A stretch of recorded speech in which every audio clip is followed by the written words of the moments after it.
Swayam Prabha. Digital India. Educated India.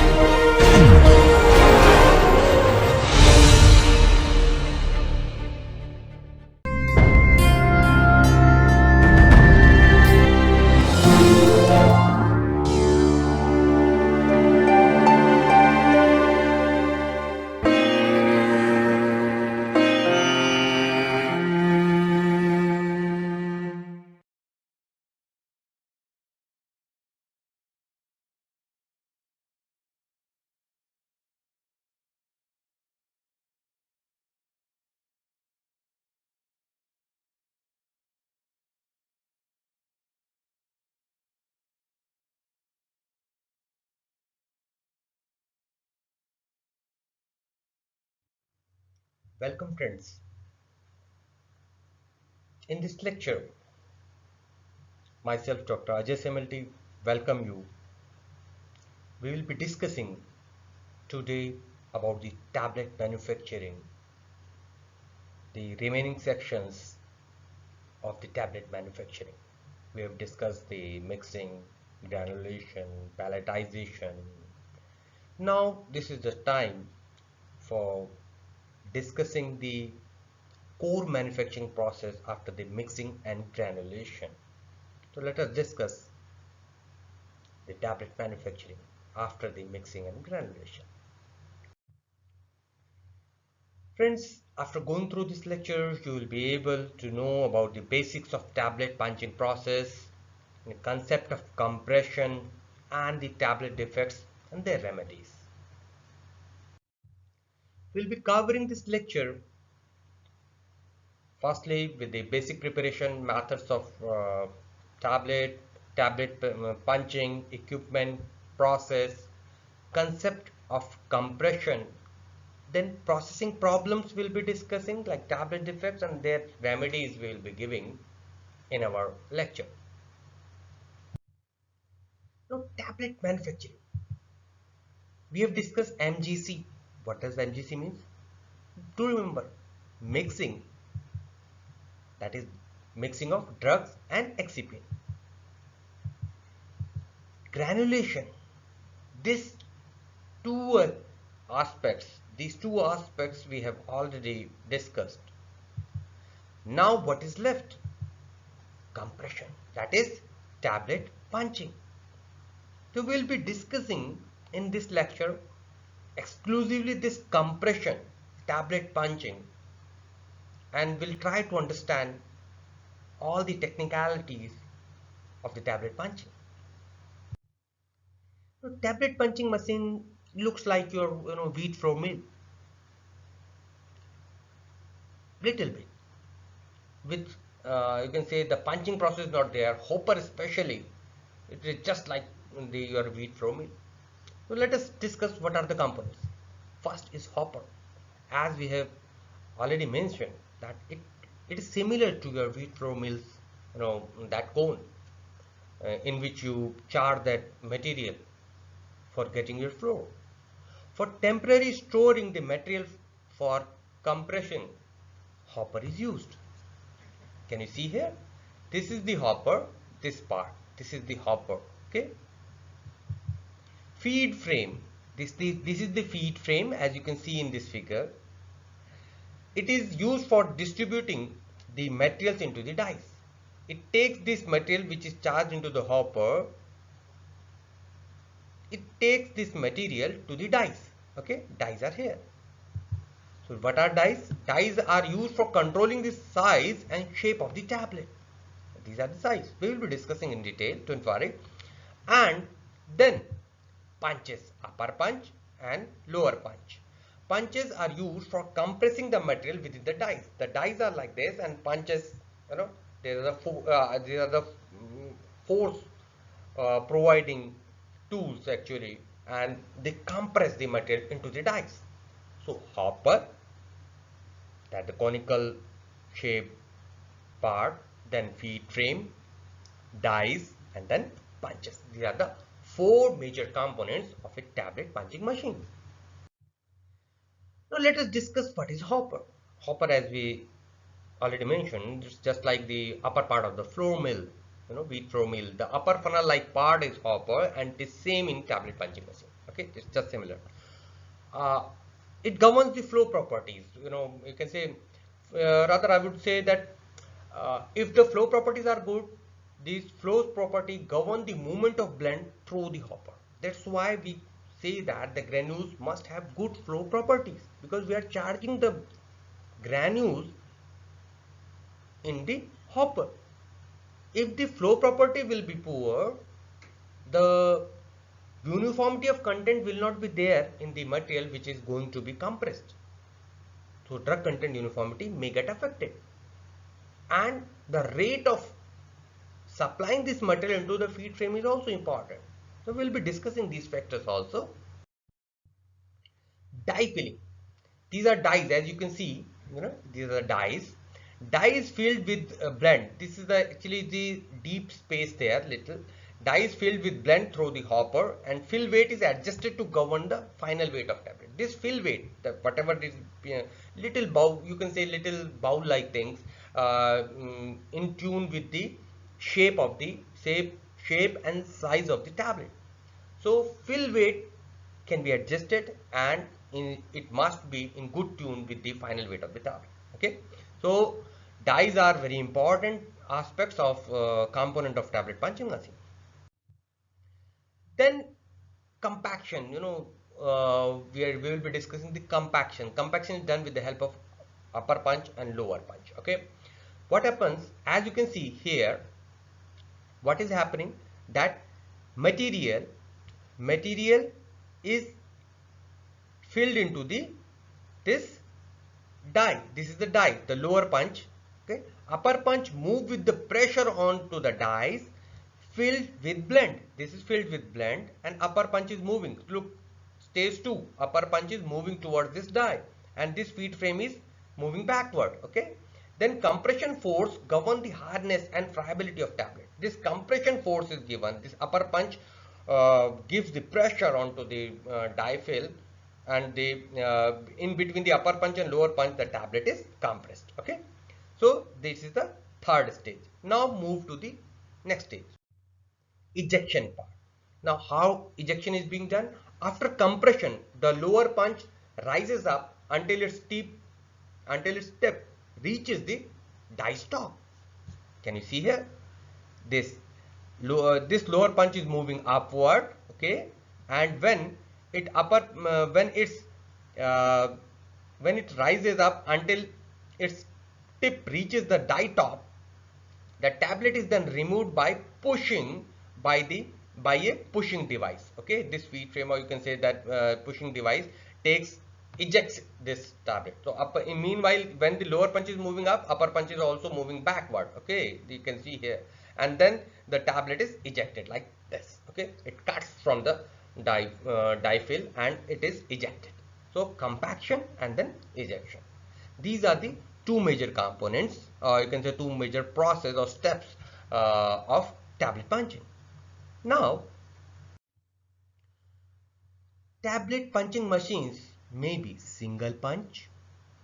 They may be having the one pair of punch and a die, one pair of punch, upper punch, lower punch, and a single die. Okay, this is single punch machine. Usually you find it in your laboratories, your institutions, your research labs. Single punch machine. They may be manual, mechanical, or maybe electric driven. Then comes rotary punching machines.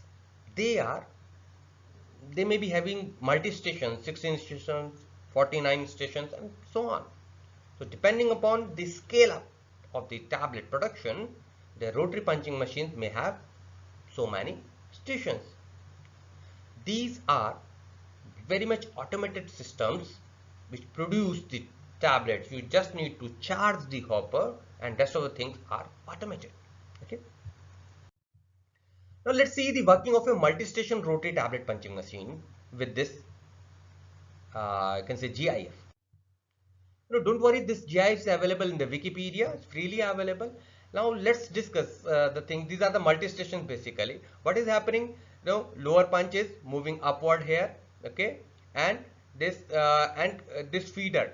Okay, and this feeder is filling this die, and then the upper punch is moving down and taking and giving the compression force. Okay, and meanwhile the compression rolls are moving like this, so that the entire assembly is moving, the assembly of punch and die is moving like this, okay, in this direction.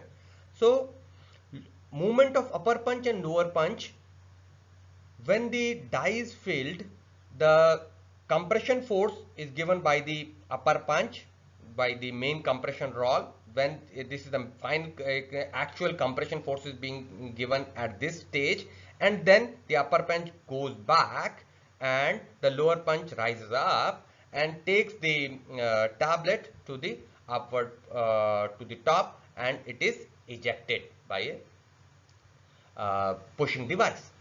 So this is a simple you can say simple uh, representative functioning of a multi-station rotary tablet punching machine. You can access this, you can use this, it's freely available in Wikipedia, but it is very easy to understand. I acknowledge the creator of this GIF. Thank you. Now moving to compression and consolidation in tablet manufacturing. What is happening there inside the tablet? Let's discuss this. Tablet manufacturing or the tablet compaction consists of two steps. Step 1, compression, that is volume reduction. Step 2 is consolidation, that is called shaping in tablet. Compression and consolidation. Can you see here? These are the two steps, volume reduction and shaping in tablet. Now let us discuss in detail these two aspects. Now, the process of compaction we are dealing with, first is phase 1. What is phase 1? Volume reduction occurs, then the rearrangement of particle occurs due to volume reduction, and then they come closer into the closer packing. Okay. Then in phase 2, what is happening? After a certain point, rearrangement does not occur, and further reduction beyond this point in compact volume leads to elastic, means reversible deformation.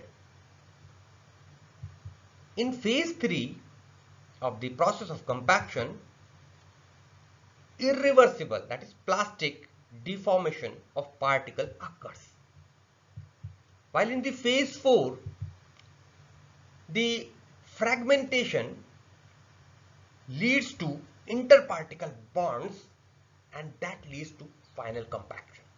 These are the four phases. Phase 1, volume reduction leading to rearrangement. Phase 2, after a certain point, the rearrangement does not occur, and then the elastic or reversible deformation occurs. In phase 3, plastic or irreversible deformation occur, and in phase 4, fragmentation leads to interparticle bonds, and that is leading to compaction. This is very much important. From exam point of view, you must learn these four phases, and this is the simplest representation I could make for you. Please do learn. Now, let us see this with the help of this plot, where the pressure in y-axis and time in x-axis is there. Punch and die, it is called punch and die stress versus time curve. Here you can see the bulk powder is there at this stage where the pressure is low. When the pressure is increased, the rearrangement is occurring, and the elastic deformation occurs, then the plastic deformation occurs, and finally the compaction. Okay, these are the four phases: phase 1, phase 2, phase 3, and phase 4. This is the again the simple representation. With the help of this graph, we can represent four phases which we discussed of tablet compaction. Now the process of compaction, let me remind you that particle rearrangement occurred, then the elastic or viscoelastic and plastic deformation of particle occurred, then fragmentation of particle, and then formation of interparticular bonds leading to the final compaction. So process of compaction is of, you can say, consists of four phases. Do remember this thing. Now the types of bonds during tablet formation. Mechanical interlocking between irregularly shaped particles. First is mechanical interlocking. Then interparticulate attraction forces like intermolecular forces such as van der Waals forces, electrostatic forces, and hydrogen bonding. These are the forces. As you can see here in this diagram, these are the forces which in interparticulate attraction forces are there, which are responsible for the tablet formation. Okay, the compaction force. Now we move to the next type of bond, you can say solid bridges due to melting. That you can see these solid bridges are formed. These are the third type of you can say bonding after mechanical interlocking, interparticulate attraction forces, and then there comes solid bridges. So these three forces are responsible for one, two, or maybe all three may be responsible for tablet compaction. Okay. Now let us see the volume reduction mechanism during compression. The Haeckel plot, the Haeckel equation tells us that the degree of compact tensification with increasing compression pressure is directly proportional to the porosity. This Haeckel plot or Haeckel plots are helpful in identifying the predominant deformation behavior of the material between the substances that consolidate by fragmentation and those that consolidate by plastic deformation. So whether they are being consolidated by fragmentation or the plastic deformation, Haeckel plots identify the predominant deformation behavior. So it is very relevant. You must learn about the various Haeckel plots. Okay. Now it's a time to discuss the defects, the problems in the tablets. So these are the simplest representation of the various types of defects like gapping, lamination, picking, cracking, mottling, double impression. So we'll be discussing many of these in the further discussion. So let us pick them one by one and discuss their remedies also. Now first is capping and lamination. As you say, the capping, cap is crown is gone, that is capping. Lamination, it means two layers are separated. So capping, if you define partial or complete separation of top or bottom crown of a tablet from the main body of tablet is called capping, as you can see in this diagram. Lamination is a separation of tablet in two or more distinct layers. So just like laminate, 2-3 laminates, they are separated. Now, what is the cause of capping and lamination issue? There may be air entrapment in granules. It may cause, because the air which is stuck between the two layers may separate these two layers or may separate the cap or bottom. Rapid decompression may also be responsible for causing the capping and lamination. Deep concave punches, when the deep concave punches are going to compress the tablet, the uneven force may lead to the capping and lamination, because in the center the major force is there, while in the sides the less force is there. So the uneven force applied may be responsible for the capping and lamination. Another cause may be too dry or granulation tends to cap or laminate due to lack of cohesion. So the lack of cohesion may be an important cause, a vital cause. You can say it may cause many times. So granules must have an optimum amount of moisture. That's why we tell them that at least 3-4% moisture must be there when we are trying to compress the granules. Incorrect setup of the press, that your compaction press, tablet press, must be set up perfectly. Otherwise, it may lead to the capping and lamination. Now, what are the remedies? We have discussed the causes. We have discussed what does the capping and lamination means. Now, it's the time to start the remedy. First is pre-compression. It means slowing the rate of tableting or reducing the final compression pressure is the topmost remedy. Use of flat punches rather than using the concave punches. If you use the flat punches, it will have the more even force application onto the tablet at the time of compaction, and it will lead to uniform pressure onto the tablet body, and thereby the capping and lamination like issues will not be there.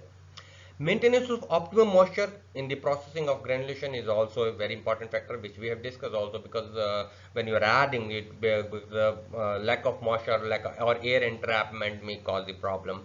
The use of special durable dyes with tungsten carbide insert may be solving these issues or may avoid these issues, or you can say tablet defect like capping and lamination. Now let's discuss picking and sticking. As you can see, picking means tablet punch has picked up some of the particles of from the tablet body. Okay, and sticking means the tablet phase is affected by sticking. So picking is surface materials from a tablet that is sticking to the punch and being removed from the tablet surface is called picking. Like this is the picking. Okay. While sticking refers to the tablet materials adhering to the die wall. Sometimes the die wall is having the more adhesive force, and it may have remnants of the tablet after the compaction. So picking and sticking, in both the cases, in picking, tablet punch is picking the thing, and in sticking you can say die wall is picking the thing.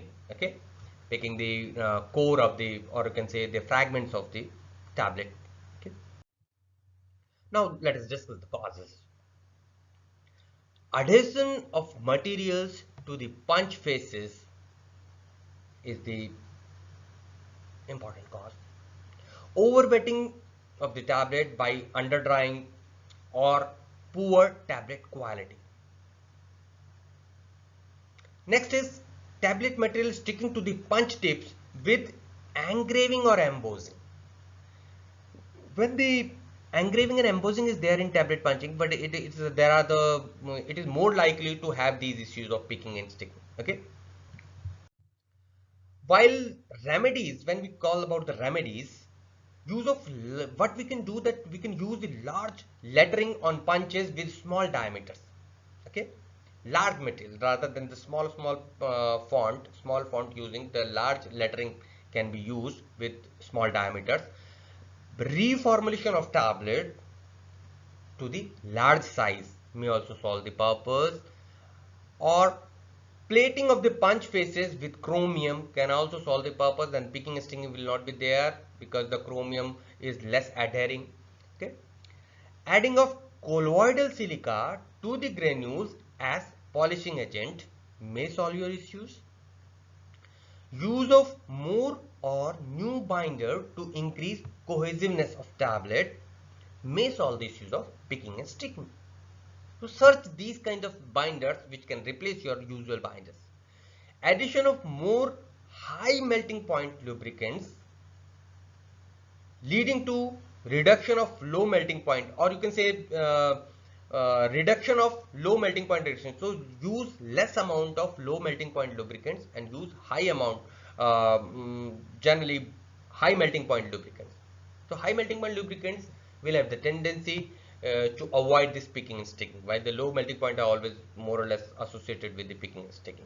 So these are the remedies for the picking and sticking.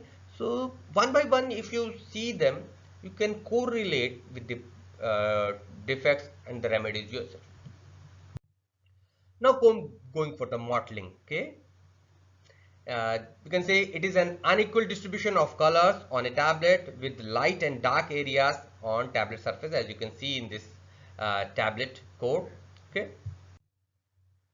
Mottling cause what causes mottling?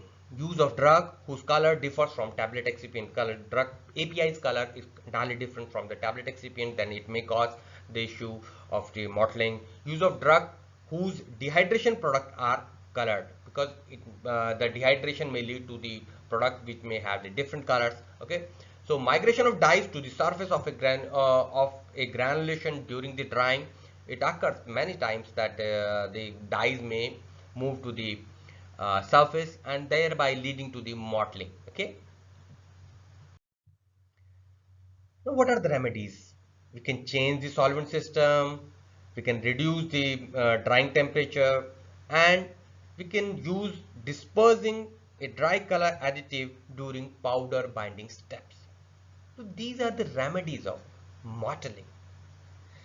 So what you need to do, that you need to focus on the better solvent system basically, and reducing the drying temperature. This may lead to less chances of mottling.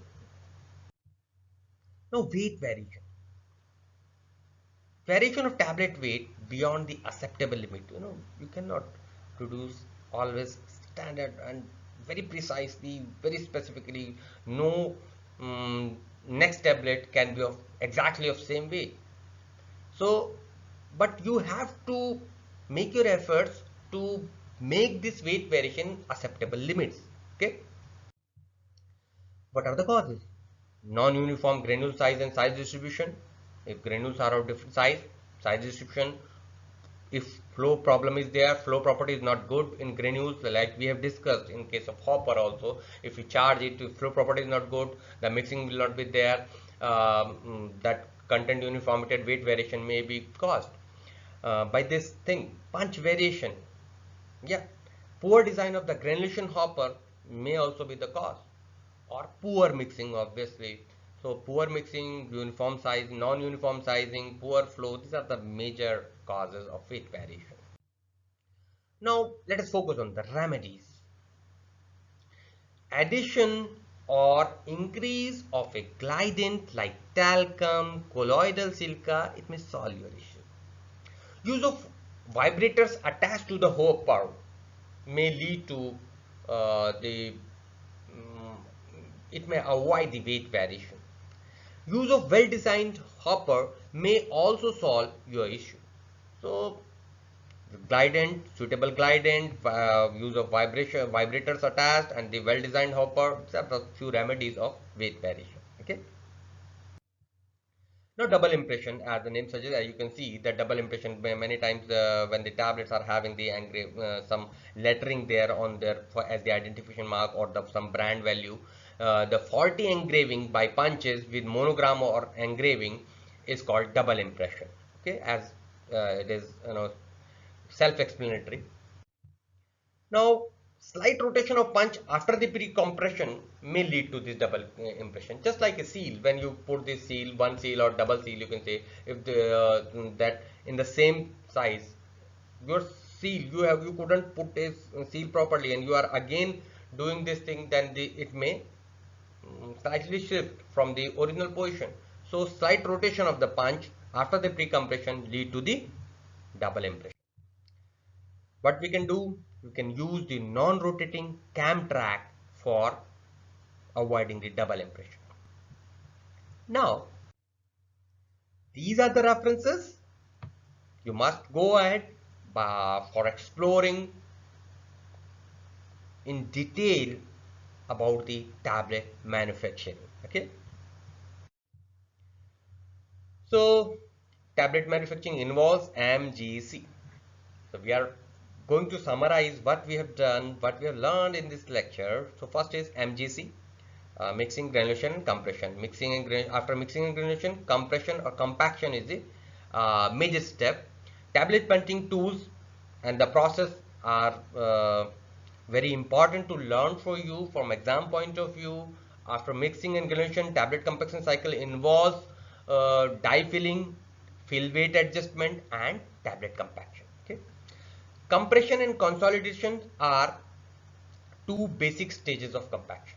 So compression and then consolidation. We studied that 4 phases. Okay, remember those 4 phases. Compaction is mediated by particle rearrangement, then elastic deformation, viscoelastic and plastic deformation of particles, then fragmentation of particles, and the formation of interparticulate bonds. They may be of any type, okay, maybe solid bridges or interlocking, which we study. Please do try to remember these 4 phases and these bonds. Capping, lamination, picking, sticking, mottling, weight variation, and double impressions are the major tablet defects. We must know the exact definition of these tablet defects, the visual representation, the diagram, infographic form, and then their causes and remedies to the point, because otherwise it is a very big topic of production technology of tablet. Making a tablet is an art as well as a science. Yeah, obviously. Tablet punching is the most complex process if you compare with the other formulation like capsules and other things. Tablet has many variables which control the quality of the final product. So let us learn these things in this way, and don't forget the important aspects of compaction cycle, Haeckel plot. Okay, learn these things. We'll get back to you with more lectures. Thank you for being with me. Happy learning.